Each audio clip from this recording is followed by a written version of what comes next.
నేను నీకు 3 నెలలు టైం ఇచ్చాను. నేను నీకిచ్చిన ఈ 3 నెలల్లో నువ్వు యశ్వంత్ని మామూలు మనిషిలా మార్చాలి. నీ చేతుల్లోనే ఉంది. తన ఫోటోలను చూస్తూ జీవితాన్ని గడపకూడదు.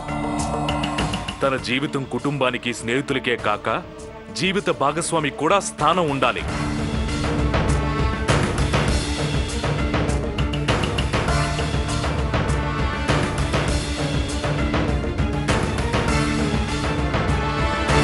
మీ ఆర్తికి మీరే చెప్పండి.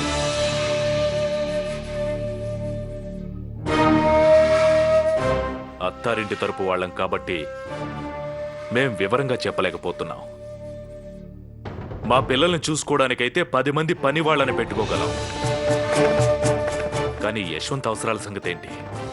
ఈ విషయం మీకు కూడా తెలుసు శోభ గారు. మేము ఆర్తిని కేవలం పల్లవి పావనిలకు తల్లిగా మాత్రమే కాక యశ్వంత్కు భారీగా రావాలని, తనకి యశ్వంత్కి నేను పునర్వివాహం జరిపించాను. యశ్వంత్ భార్య స్థానంలో తన్ని తీసుకొచ్చాను. కాబట్టి తను ఇల్లాలి ధర్మాన్ని అన్ని రకాలుగా నిర్వర్తించాలి. ఇవన్నీ చేసినప్పుడే మనం చేసిన పెళ్లికి సరైన అర్థం చేకూరుతుంది. భార్యాభర్తలు ఒక్కటై మనస్సాక్షిగా దగ్గరవ్వాలి.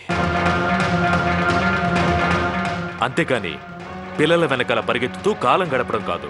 ఒకవేళ యశ్వంత్ అర్పితను మర్చిపోలేకపోతే ఆర్తి మర్చిపోయేలా చెయ్యాలి.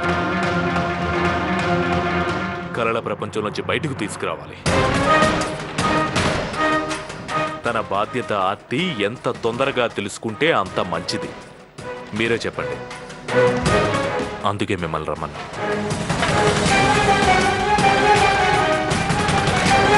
తనకన్నీ మీరే నేర్పండి.